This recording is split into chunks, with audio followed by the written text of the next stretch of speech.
What's up, guys? Welcome back to another video. This is a reaction to Dubai Is Everything Wrong with Society. About 2 years ago, I'd done a reaction to, it's actually this one here, Dubai is a parody of the 21st century. And it just explained basically how Dubai is just, I don't know, it just explained how it is what it is. And it just does all these weird projects, crazy projects that it thinks that it will, like, I don't know, make the country rely less on other things. And I mean, Dubai does look crazy to me. It's one of those cities that you just look at it and it's like, how is this even possible? But there's also a lot wrong with it. And I guess a lot of it's to do with like influencers going there and stuff. And I mean, it's just a bit like, it's just a bit like fake, I guess. It sort of seems like the LA of the world, but just, I feel like probably to an even bigger extreme. Maybe not. I mean, LA is definitely certain parts of it, with like all the celebrities there and stuff. But yeah, this place is more to do with like influencers, less so I guess celebrities, although there probably are, it is to do with that as well. But we're gonna see what's actually specifically wrong with it. I mean, again, the city looks insane. Dubai looks insane, but it is a weird place because it's sort of so new. It does seem quite fake in a sense, and yeah, we're going to learn about it, a bit about it. But yeah, let's jump into this. Hopefully you're going to enjoy. Links are also in the description to my Patreon, where you can see reactions that I can't post to YouTube. Let's jump into this. However bad the West might get, you should never move to Dubai. Forget all the videos you see of celebrities being paid off to hype up Dubai's latest mega project. This is why I chose to live in Dubai and not in LA. It's no longer the American dream, it's the Dubai dream. See, after traveling to 80 countries around the world, I found that Dubai is the best place to live and work. Deep dive Dubai, I'm about to go down. Deepest pool on earth, 200 feet deep. Madness. The truth is a lot dirtier. Behind the lip fillers, the still skyscrapers, and the fake beaches, Dubai is a modern day nightmare. A city as rock solid and steady as the sand it was built on. It's a mirage in the desert that's doomed to failure. You see, if you type in Dubai into the search bar on YouTube, you'll generally find two kinds of videos. Some call out for the hellscape it is, listing off the human rights abuses and the truckload of reasons it's an awful place to live. But the others seem to say the exact opposite. There's tons of vlogs by Instagram models bragging about how amazing, safe and clean the city is. All the guys in Bugattis driving. I feel sick. What the Instagram fuck? models bragging about how amazing, safe and clean the city What the why are you doing this to your body, Matt? Yes. Oh, you know what? Do what you gotta do.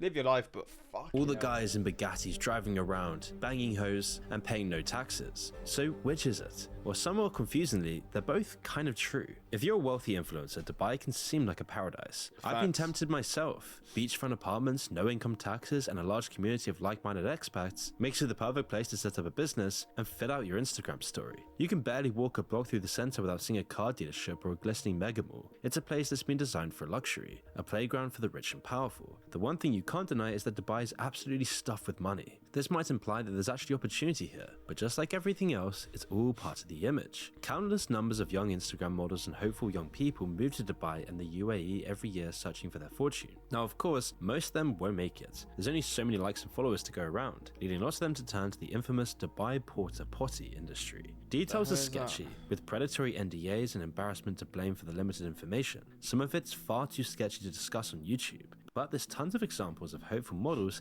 getting massive offers from ruling elites for the most depraved acts you can imagine. Enticed by the offer of free flights, stays in luxury hotels, and 5-digit lump sums, models are coerced into giving up their dignity. One report talks about a perverted party at a secluded mansion, in which she was paid $50K for acting out the owner's sick desires. Another model showed off her DMs where she was approached for presents, getting offered $7K for her trouble. For a country where anything above hand-holding can get you a jail sentence, the rumors are shocking. But suppressing these kinds of stories is key for Dubai's future plans. If they do a bad job of it, they could scare young people and their money away. In the same way, all the vapid skyscrapers and artificial islands are part of a calculated plan. Mate, this is wild to me. See, surely there's going to be something in the weather system within the next, like, now to 100 years. So in that time frame, there's going to be something that's just going to wipe all of this out and make it absolutely worthless, not worthwhile, worthless. Like, they've got the world one as well, which it's just wild. Again, seeing that must be insane to see, but it's just, it doesn't really, like, compute in your mind, on my mind, how it's gonna last. Maybe it will, you know what, maybe it will, but it is fascinating, to be honest, how they can even do those things. ploy to turn Dubai into the tourism capital of the world, and it's sort of working so far. Mainly people are seeing Dubai as the new trendy place to go on holiday, with Dubai regularly being in the top 120 most visited. I would go there for sure. It's just I feel like it's too expensive for me. But if I get a bit of money, I probably would go there. It's so fascinating. Cities in the world. But why have the UAE spent trillions on getting what used to be a small desert town there? Obviously, the UAE and other Middle Eastern nations are entirely dependent on oil for their income. It's what made them some of the richest countries in the world. But eventually, either the oil wells would run dry or the world would stop needing what's piped out of them. So what then? Well, the UAE is building Dubai into the empty paradise it is to prepare for this. It's a race against time. They need to diversify their income enough and prepare for the inevitable. It's a pattern we surprisingly seen before in history. Cities with no significant natural benefits elevated to the wealthiest place in the world in the space of a generation. When the Mongol Empire raced and pillaged the majority of the known world, they became the richest people on the planet. Thousands of tons of gold and gems, along with the world's best scholars, artists, craftsmen and workers, were brought back to Karakorum, the Mongol capital. A great palace was built to display it all, and what used to be a collection of tents became a sprawling city. But it was all painfully temporary. Conquest had brought it all there, and once the empire collapsed, the city was burnt to the ground and the wealth and the people disappeared. The same example has happened numerous times in other cities. Samarkand, once the seat of the mighty Timurid Empire, is a shadow of its former self. All that remains those days are the great ruins of the crumbling palace. Great wealth and peoples gathered in a temporary boom, vanishing in a generation or two. Dubai is exactly the same, except it's even more lacking. There are no great structures or creativity that will stand the test of time. Instead, their palaces and monuments are made out of steel, concrete and glass. If left unmaintained, they will be eaten by the desert in just a few decades. And you can understand this by having a quick look at the history of the city. Long before the skyline was dominated by vapid skyscrapers, Dubai was actually a quaint fishing village known for pearl diving and trading. Since the 19th century, Dubai had been under the British protectorate, all the way up until 1971. It's always Britain being involved in all of these stories, man. And the British influence in the region significantly shaped the region's political and economic systems. Like many other similar nations, such as Singapore and Hong Kong, the British laid the groundwork for Dubai's international outlook and initial infrastructure development. Because just around the time that the British were leaving the region, Dubai would discover oil, completely changing the trajectory of the UAE, and the newfound wealth that came from it was smartly invested into modernizing infrastructure, constructing new schools, hospital, roads, and a modern port. The kingdom knew that they would have to diversify the money from the oil to keep the money machine going, and this marked the inception of Dubai's transition towards becoming the place we know today, where the government would keep on investing to make sure Dubai was a hub for finance, trade, tourism and real estate, making this desert dirt patch one of the most famous cities in the world. And this strategic diversification, coupled with an economic policy, attracted foreign investments and global talents, propelling Dubai into the international stage. So this is how Dubai looked. I don't know how long ago, maybe 60, 70 years ago. Maybe even less than that, to be honest. No taxes, Dubai is the perfect Probably is less than that. place for the rich. And as more and more money came in, Dubai's leadership would take more and more gambles, doing everything they could to stand out, building crazy architecture with no actual meaning or heritage just to show off on the world stage, creating things like the Burj Khalifa and these artificial islands that were all part of a deliberate strategy to etch Dubai's name on the global map. These infrastructural marvels were not merely about aesthetic appeal, but they embody Dubai's ambition to transition from its humble past to a future filled with boundless possibilities. But to fuel this rapid growth in the country, they couldn't do it just by themselves. Hardly anyone lived in this region, and the foreign investors weren't going to be making the buildings. And so it quickly became clear that Dubai needed labor, and fast. And so to fuel its rapid development, Dubai would do everything it could to bring in huge swaths of migrant workers into the country. And this is where the foundations of Dubai would become very shaky. Around 90% of the population of the UAE are immigrants as well. The majority come from India, Africa, or other developing countries. Unlike Karakorum or Samarkand's people, they weren't brought there by war. Instead, it's economic pressure and desperation that has sucked them in. Their experiences are the real Dubai, and it couldn't be any further from what the influencers are showing off. Several investigations into Qatar stadiums revealed that employers usually house workers in private camps far from city centers, where they are forced to live in overcrowded rooms and unsanitary conditions. Oh my days. Are these the kitchens? Fucking hell. And at work, their lives are put at risk. Migrant workers are often given the most dangerous jobs on the site. In many ways, the same things that bring influencers to Dubai are also what brought the millions of migrant workers: opportunity. In countries like Nepal, India, Bangladesh, the Philippines, and all around the world, people hear about how they can support their families by working abroad. Agents from recruitment companies promise them good wages, accommodation, and a way to make a life for their loved ones. The first part of the exploitation comes as a large recruitment fee, often around $2,000. The workers are told this covers their visa and travel. In reality, it's simply extortion. It also keeps them in debt. A key part of the scam as it limits their options to escape. The total of illegal fees for just one security company operating in this way, G4S, amounted to millions of dollars, and that's just one company. Once they arrive in the UAE, their passports are confiscated and they're sent to live in dismal camps on the outskirts of the city. One Vice documentary shows a warehouse, where each cramped room houses 9 people each, with only one shower between every Like a bloody prison, man. 5 rooms. The wages they were promised get slashed by 2/3 in some cases, the previous contracts getting ripped up. Then the payment of these meager salaries are often delayed or simply forgotten, leaving the workers and their families at home in even more peril. The guys were being paid almost nothing to build it. So they're being built by slaves. That's not an exaggeration, yeah. Really? Once they find themselves out there and they realise how much they're getting paid or how much they're not getting paid, they're indebted by the time they arrive there, so it is bonded labour. When the pandemic hit, it threw everything into disarray. I mean, obviously, it's well known that this is how they do this stuff in the not in the Middle East, in the Gulf states, pretty much. Fucked, to be honest, because this is how they do it, and they just get away with it. When there's sporting events, they'll, like for the World Cup, they'll build stuff and they'll pay people nothing, and then they'll have these incredible structures that are built, and then the people that are building them get absolutely nothing from it. But this is how they get away with the stuff. And it's fucked. The UAE made promises that companies had to provide food and shelter even if they fired their employees. Often though, this didn't really happen. In fact, lots of these common practices are still illegal under UAE law, but they're rarely enforced. The workers are too worried about losing what little income they have to go to the authorities. If they're owed money and they leave, they likely won't see it again. One man described being owed 10 months of salary. Without it, he couldn't return home empty-handed to see his family in need. Another needed surgery and incurred medical expenses. His employers began taking 75% of his salary to pay it off, keeping him in indentured servitude. Now, of course, the UAE and Dubai's government pushes this all into the background. Under what's called the kafala system, migrant workers' rights are meant to be upheld by the companies they're working for. As non-citizens, they're relatively unprotected by labour laws, have no minimum wage, and are left to their employers' mercy. These people who built everything that makes Dubai what it is today are forgotten and swept aside. So what have they all been working tirelessly in unbearably hot desert temperatures to create? Well, unfortunately, just like nearly everything in Dubai, it's all in service of appearance. Like, how the hell are they? How are people building this? Even with like the stuff that we have, like the technology we have, how the hell are they building these kind of structures? Like, it's insane to me. And then they're getting fucking nothing from it. The most recognizable landmark in Dubai has to be the Burj Khalifa. The tallest building in the world, despite having numerous problems, is probably the city's greatest achievement so far. Its construction was plagued by accusations of typical worker abuse, with allegations of labourers being paid less than £3 a day. And when it was finally a day? I was thinking for an hour that was done, but for a day? And I know it's different for them, right? Because they're coming from very poor countries, so maybe $4 or whatever it is, an hour is actually a good wage for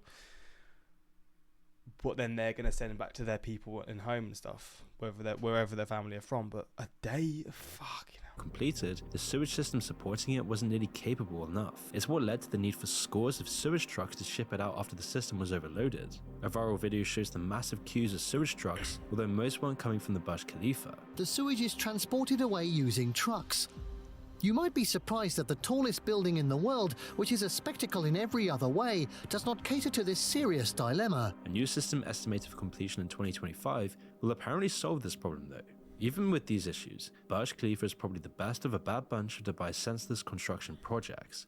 The artificial islands like the Palm Fronds and the Wild Islands are far worse. The problem started with the sand. You would expect Dubai to have an endless supply of it. Other than oil, it's the only thing that Dubai always has plenty of. But desert sand couldn't be used. The grains were too large and it would just melt away into the sea. Instead, they needed a specific type of sand pulled up from the seafloor using specialist. Well, surely they're just like, isn't it not a possibility they could have just built the structure, like the base of it, not from sand, and then use sand in the areas like where it's going to be seen? Or is that not really possible? Trawler ships. 94 million tons of sand were taken from just the Palm Islands, destroying the ecosystem off of the coast of Dubai. Oh, the result shit. is 40 kilometers of new coastline, but not much else. Home to over 40 hotels and a collection of mansions for the ultra-rich, they amount to yet another playground for the rich and wealthy. Without constant replenishment and sea defenses, they'll disappear into the water. The Wild Islands are just another artificial land project, but they're in even more peril. Designed to represent different parts of the world laid out on a rough map, most of them are still just piles of sand, left unfinished and uninhabitable. They're also slowly sinking into the sea, which combined with rising sea levels, means all of the artificial land exists on borrowed time. And this was supposed to be their groundbreaking project that would house the ultra-wealthy and ultra-high-class shops.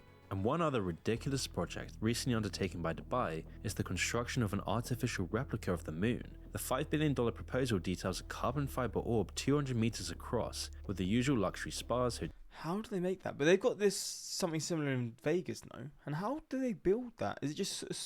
I don't even know actually. What even is it? The spherical thing.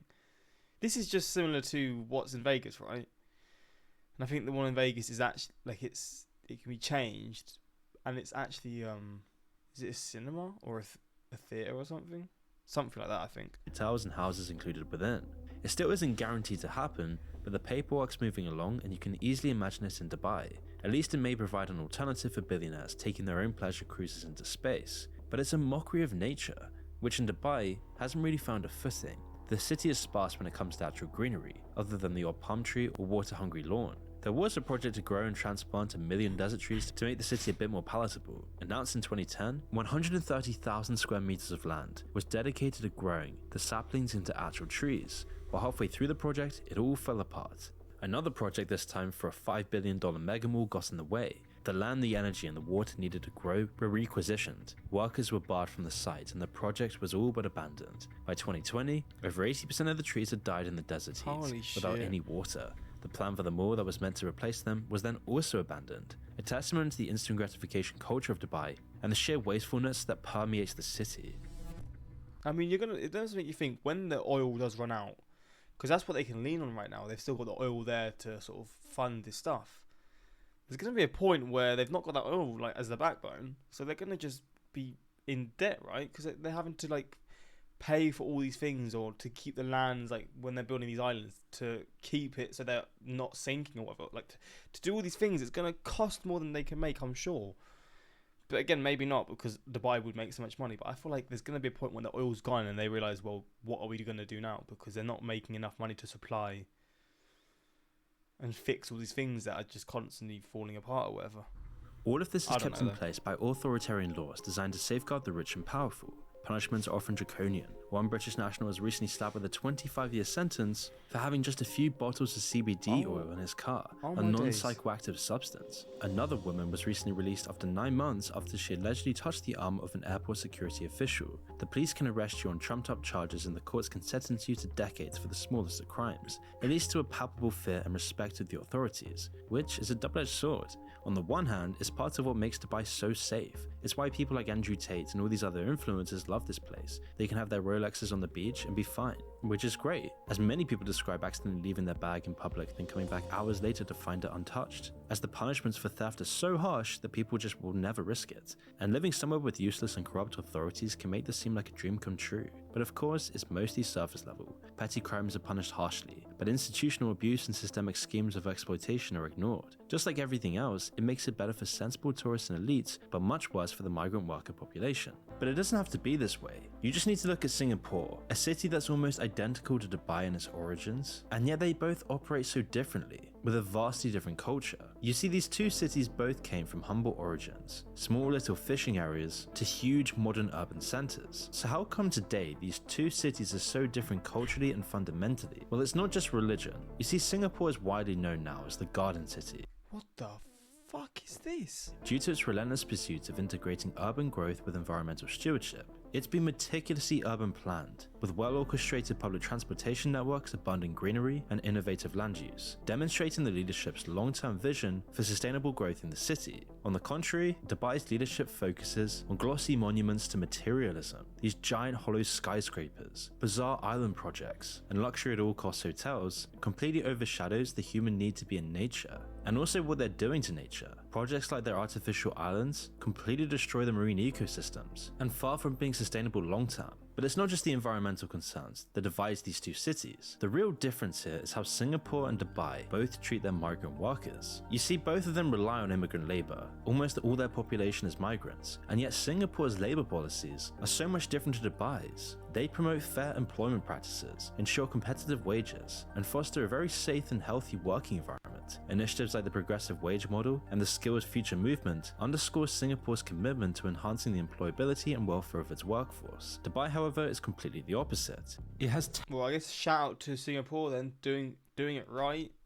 You know, I mean, you'd think, because Singapore's nowhere near as big, how it can do that stuff and support people that have helped build the city, but they do it. So obviously it can be possible in other cities like Dubai where they're not doing that. It's just a bit fucked to think about, but terrible labor practices, awful rights and living conditions for migrant construction workers. There's no minimum wage law, and they'll often withhold migrant wages in Dubai. In Singapore, they have structured policies aiming to ensure that foreign workers complement the city rather than substituting the local workforce. And their legal framework provides avenues for dispute resolution, safeguarding both employee and employee interests, whereas Dubai's kafala system restricts the rights of migrant workers and makes them dependent and vulnerable on the government. Singapore emphasizes continuous learning and skills upgrading to not only enhance the competitiveness of its workforce, but also to promote social mobility. But in Dubai, you either have money or you don't. And if you don't have money, you almost have no chance of going up the ladder. The only rich people in Dubai are the Dubai-born elites themselves and the businessmen looking to escape tax laws in their own countries. Regular migrant workers, though, have almost no chance of going up the ladder.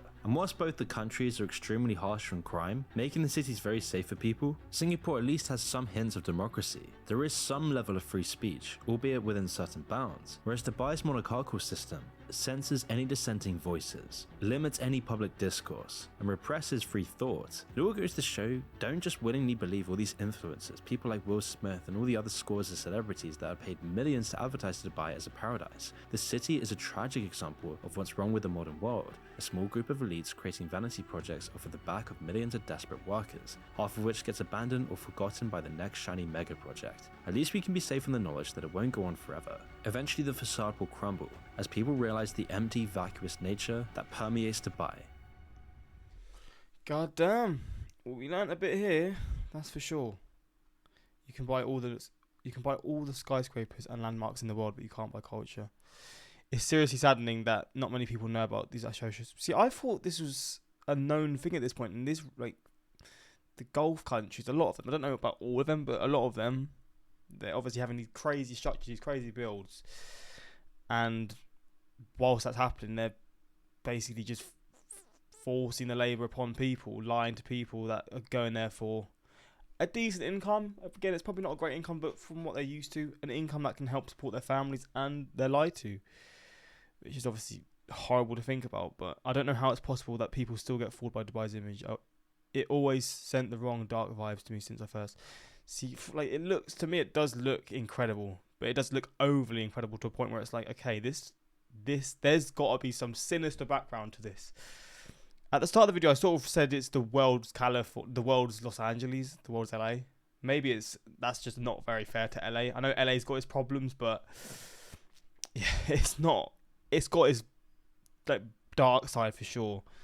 And then when we saw the whole Singapore comparison, it makes you realise. But let me know your thoughts on this. If you've been here before, let me know your thoughts. If you've studied this area or you're from this area, let me know your thoughts. I'd be interested in hearing that. But yeah, that's that. Until next time, like, subscribe.